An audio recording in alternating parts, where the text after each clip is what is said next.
Baik, selamat pagi semuanya, selamat bertemu kembali di dalam pembelajaran. Ya, saya akan melanjutkan dari materi sebelumnya. Kita sudah membahas mengenai SPLPV, ya, penyelesaiannya termasuk nanti menentukan himpunan penyelesaian. Kemarin metode yang kita gunakan adalah metode campuran antara eliminasi dan substitusi. Nah, sekarang kita akan melihat penerapan.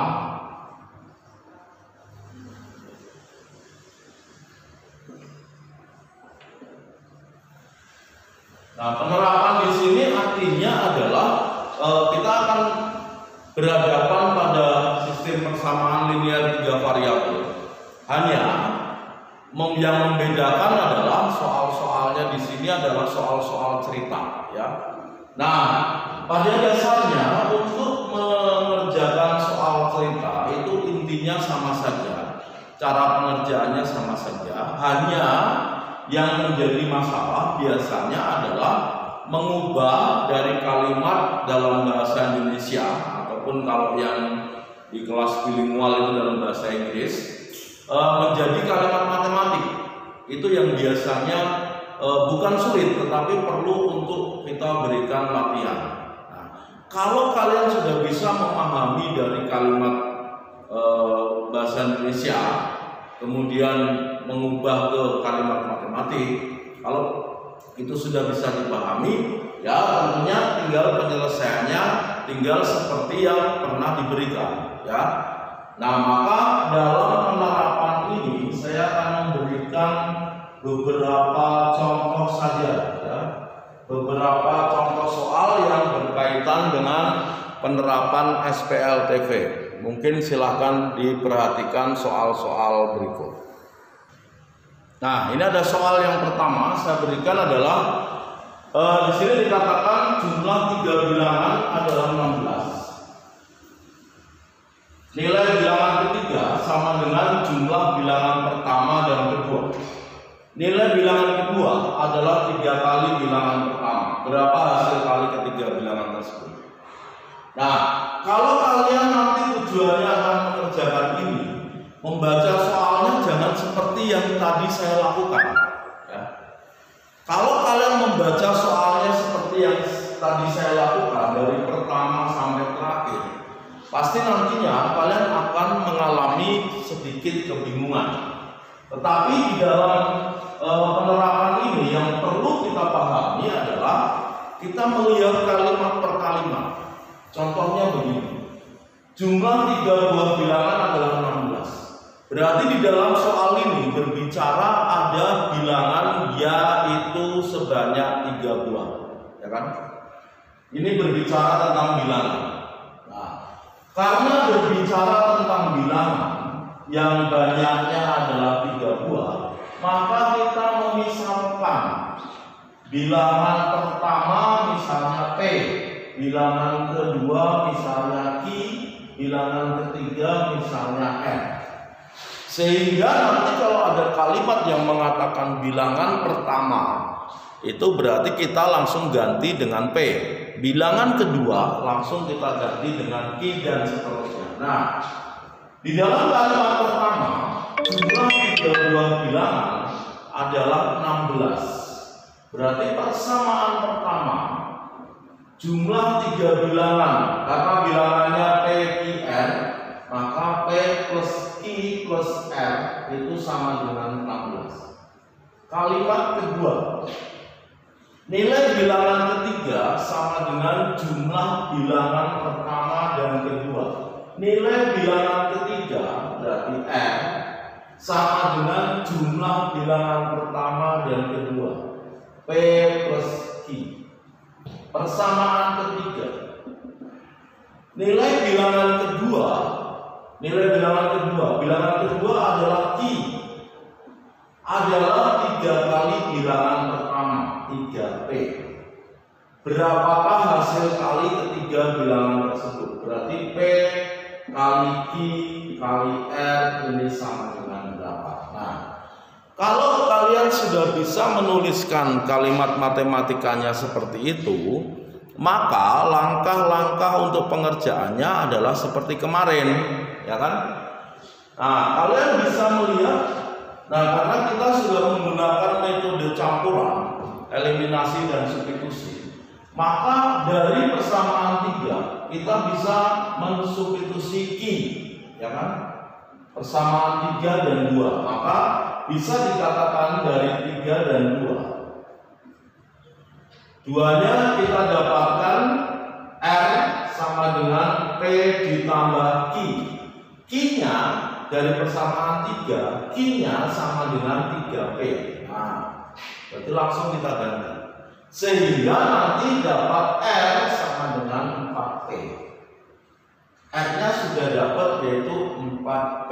Maka di sini kita bisa mengambil dari persamaan 1. Di mana persamaan 1 mengatakan bahwa P ditambah Q ditambah R itu sama dengan 16, ya kan? Dan R-nya adalah 4P, berarti P-nya biarkan P. Q-nya adalah 3P, maka ini Q-nya saya ganti 3P, R-nya saya ganti menjadi 4P. Ini 16. Kita punya persamaan dalam satu variabel P, maka pasti bisa dicari. Ini menjadi 8P sama dengan 16, maka P-nya adalah 2. P-nya 2, oh berarti bisa dapat Q atau R, dua-duanya bisa dapat. Dimana Q adalah 3P, berarti Q sama dengan 3 kali 2, berarti Q-nya sama dengan 6. R adalah 4P, sehingga R sama dengan 4 kali 2, jadi sama dengan 8. Nah, bilangan yang dimaksud itu mana? Ini 2, 6, dan 8. Hati-hati, yang ditanya bukan PGN-nya, tetapi hasil kalinya.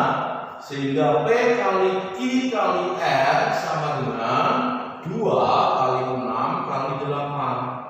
Berapa ini? Ini adalah 12. 12 kali 8 adalah 96. Nah, ini menjawab soal yang pertama. Silakan dicermati terlebih dahulu, kemudian nanti saya akan berikan soal yang berikutnya. Ya baik, kemudian kita lihat soal yang berikutnya ya, tentang penerapan lagi. Saya akan buatkan soalnya seperti ini. Nah, sekarang di soal yang kedua ini kita berbicara mengenai umur ya.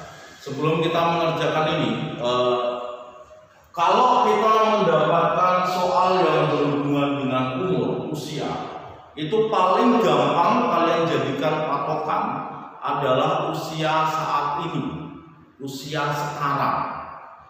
Jadi nanti kalau di dalam kalimat atau ditanya, kalau kita patokannya udah usia sekarang, kalau ditanya 2 tahun yang lalu misalnya, berarti sekarang dikurangi 2.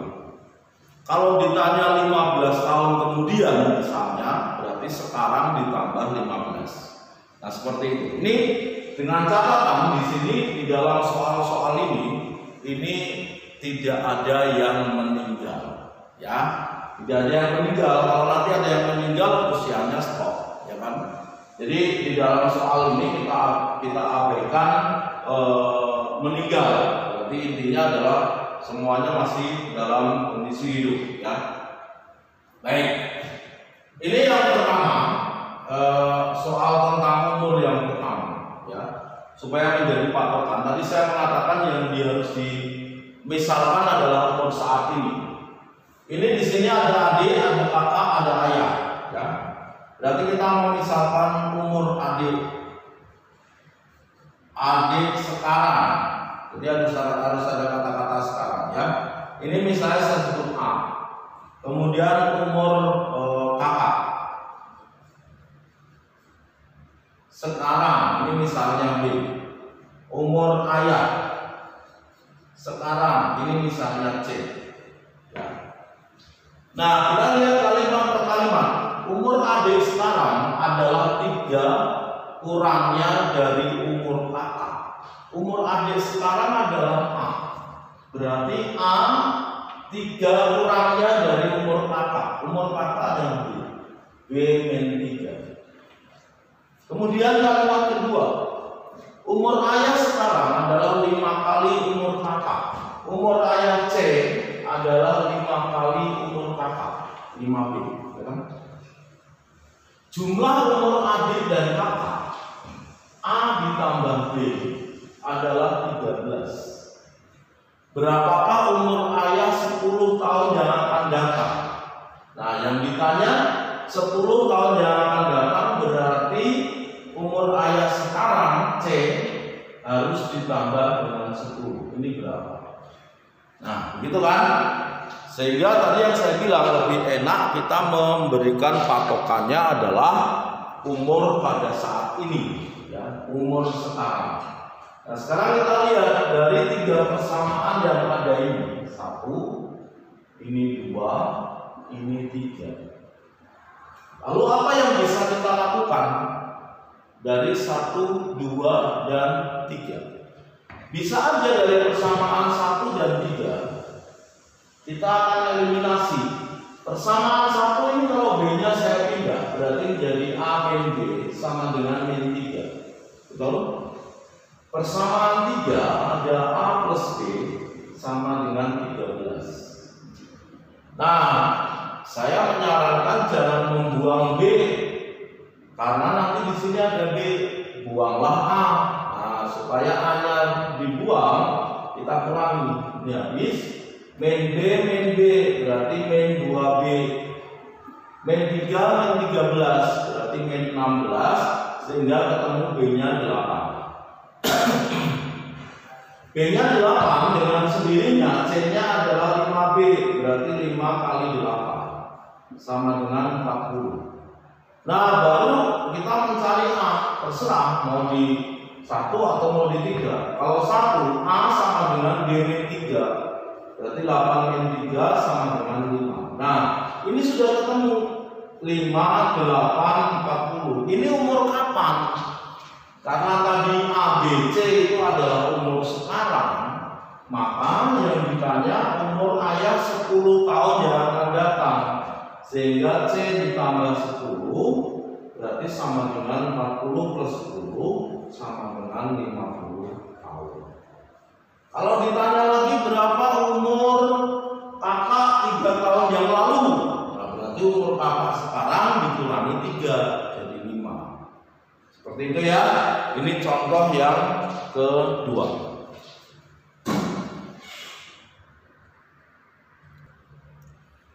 Baik, sekarang kita lihat soal yang ketiga. Andi membeli 2 buku, 3 pulpen dan 1 penghapus. Berarti di sini adalah berbicara tentang 3 buah barang. 3 buah barang yaitu buku, pulpen dan penghapus.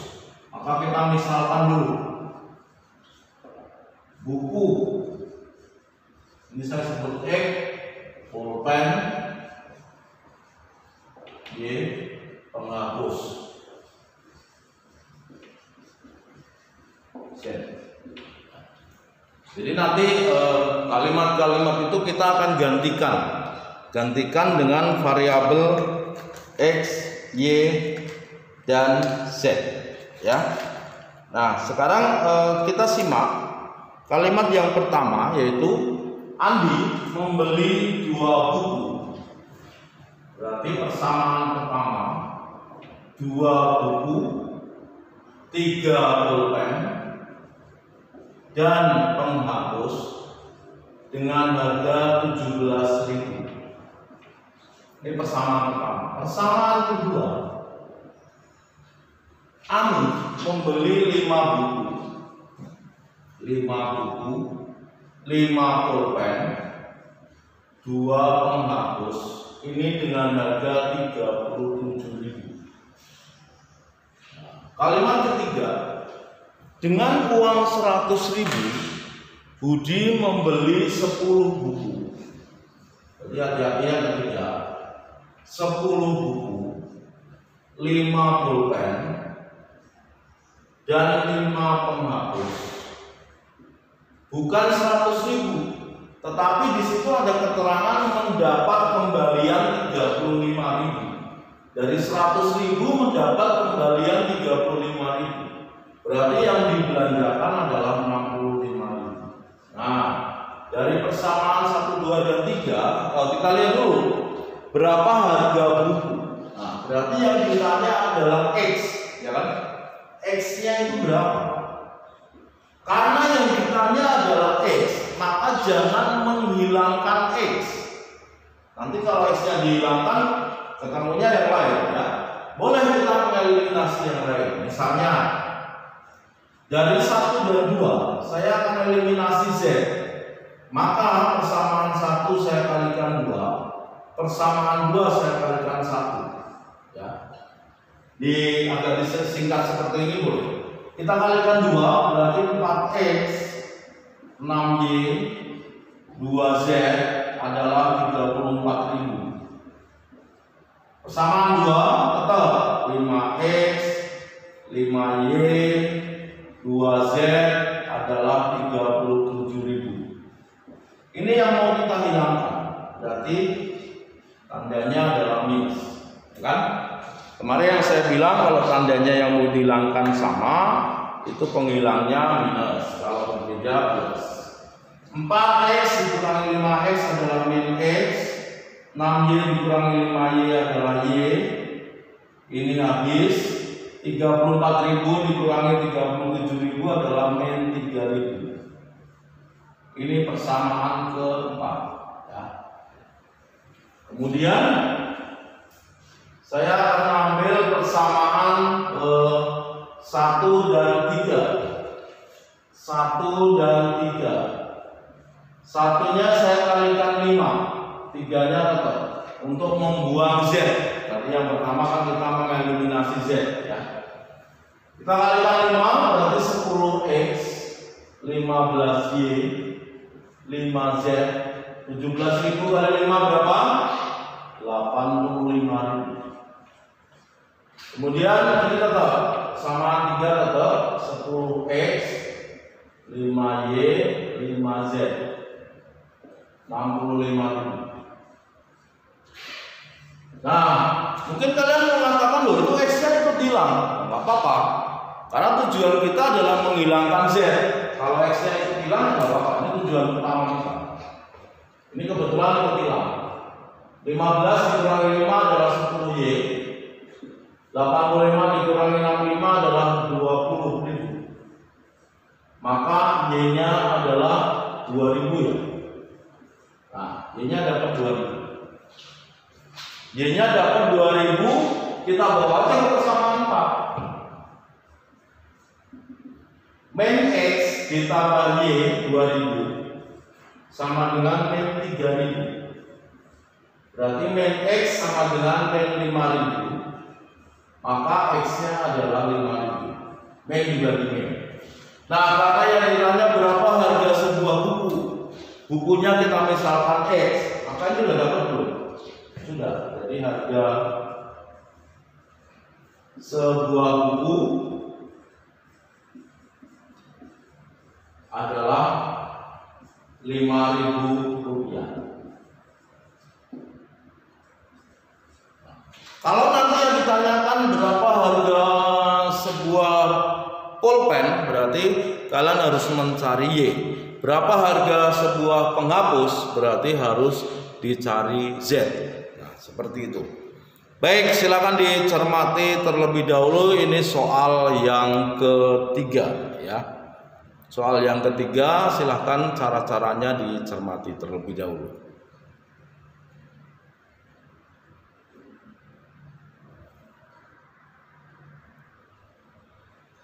Baik, sekarang yang berikutnya yang keempat.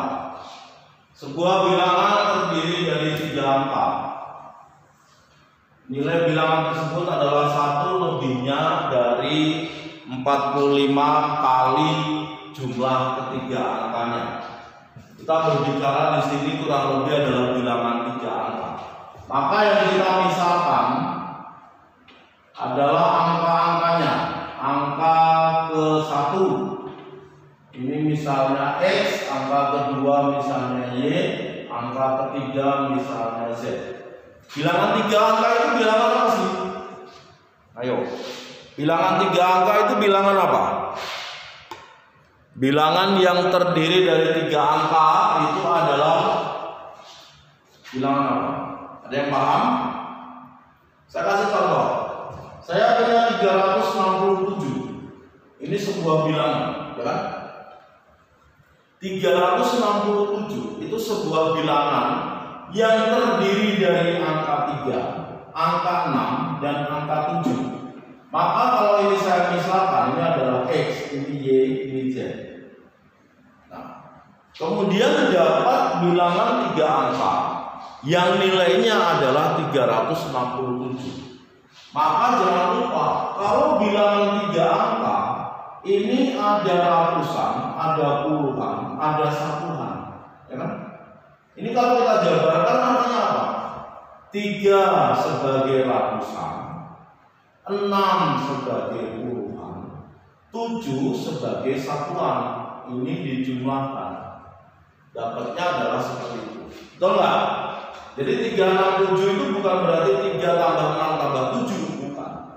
Tetapi 3 ini sebagai ratusan, 6 sebagai puluhan, 7 sebagai satuan. Nah, kalau si angkanya saya misalkan X, Y, Z, oh berarti ini X, ini berarti Y, ini berarti Z. Sehingga, ya ini contohnya, maka kalau kita mencermati kalimat pertamanya, nilai bilangan tersebut, nilai bilangannya ini berarti kan? Jadi persamaan pertama 100X ditambah 10Y ditambah Z adalah 1 lebihnya dari 45 kali jumlah ketiga angkanya.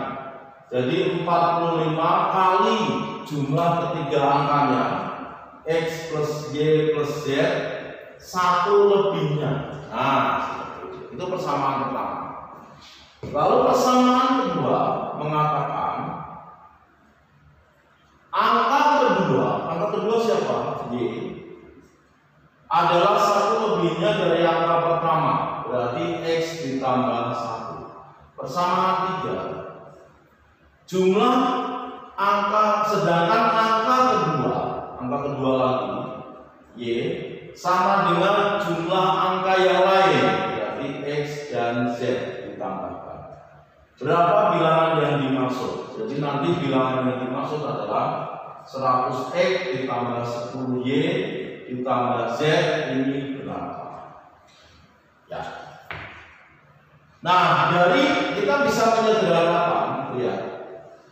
Dari 2 persamaan ini kita bisa melakukan substitusi. Ini Y sama dengan X plus 1, ini Y sama dengan X plus Z. Berarti X plus 1 sama dengan X plus Z. Berarti dengan sendirinya Z-nya adalah 1. Kita udah dapat Z-nya. Betul? Nah, persamaan 1 ini kita bisa sederhanakan dulu. Di sini adalah, saya pindahkan di sini. Dari persamaan 1 kalau kita sederhanakan 100X 10Y ditambah Z, ini kalau kita kalikan menjadi 45X 45Y 45Z ditambah 1. Ini kita bisa jadikan 1, berarti 100 min 45 adalah 55X, ini min 35Y, ini ini 45Z, kurang 45Z. Z dikurangi ini berarti min 44Z sama dengan 1. Ya kan? Kita sudah menemukan bahwa Z-nya itu sama dengan 1. Berarti ini boleh nggak diganti Z-nya 1? Boleh. Jadi 55X min 35Y ini 44 kali 1 sama dengan 1. Jadi 55X min 35Y ini 44 ya, saya pindahkan jadi 45. Oh, ini bisa saya bagi 5 semuanya. Silakan.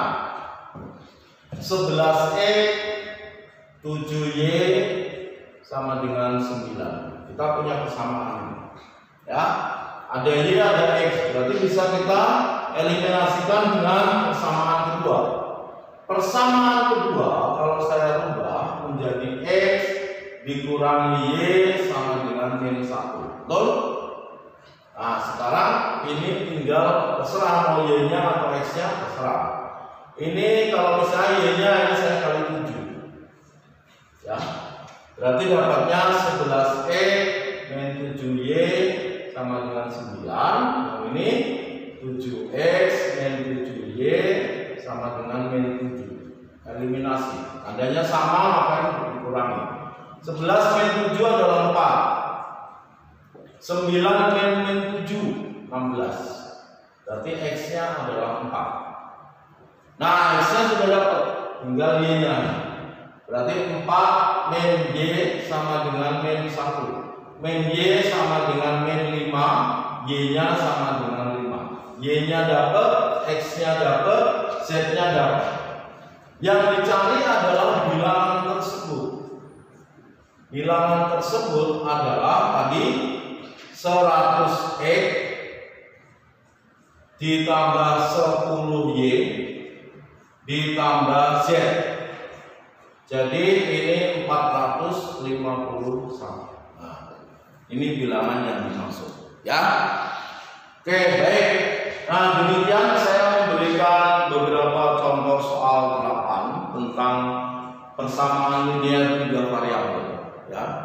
Tentunya saya tidak bisa memberikan contoh-contoh yang lain, maka silakan saja kalian coba, ya. Kalian nanti di rumah dilihat-lihat lagi di buku cetak kalian, itu ada soal terapan SPLTV, soal penerapan. Silakan contoh-contoh dari buku cetak itu dilihat, dipelajari. Nah, kemudian saya mencoba kalian, coba mari kita sedikit mandiri. Tidak usah selalu bahwa kita mengerjakan latihan yang disuruh nomor sekian itu yang kalian lakukan. Nah, saya pengen mengajak kalian untuk mencoba mandiri. Setelah tadi saya memberikan gambaran, tentunya begini. Ini adalah gambaran. Tadi saya mengatakan gambaran bagaimana mengerjakan soal cerita. Jadi dari kalimat bahasa Indonesia kita rubah ke kalimat matematis. Tentunya nanti di dalam latihan mungkin kalian tidak akan menemukan soal yang sama, mungkin. Tetapi mungkin saja ada soal yang topiknya sama. Nah, maksud saya adalah jangan mengatakan bahwa soal latihan berbeda. Tidak. Jangan mengatakan itu. Ini tadi kalian sudah saya berikan beberapa contoh untuk mencoba, oh ternyata begini mengerjakan soal cerita itu seperti ini. Nah, harapan saya adalah dengan langkah-langkah yang tadi sudah kalian lihat, sudah saya jelaskan, mudah-mudahan bisa dimengerti, dan sekali lagi kalian bisa melihat soal di buku cetak. Nanti silahkan dicoba-coba sendiri, ya. Oke, baik. Sekali lagi saya tidak akan selalu mendikte kalian nomor sekian tidak, tetapi silakan kalian secara mandiri mencoba. Oh, maksud soal itu begini, jadi harus begini. Mungkin temanmu yang lain, oh yang nomor ini maksudnya begini, jadi harus begini. Maka bisa jadi nanti kalian saling sharing, ya, saling berbagi. Yang ini mengerjakan begini, yang ini begini. Nah, kemudian bisa jadi kok saya nggak nemu ya, nah, berarti bisa di-sharingkan dengan sesama teman. Begitu ya. Baik, terima kasih untuk pertemuan kali ini. Kita ketemu lagi di pertemuan berikutnya. Selamat pagi.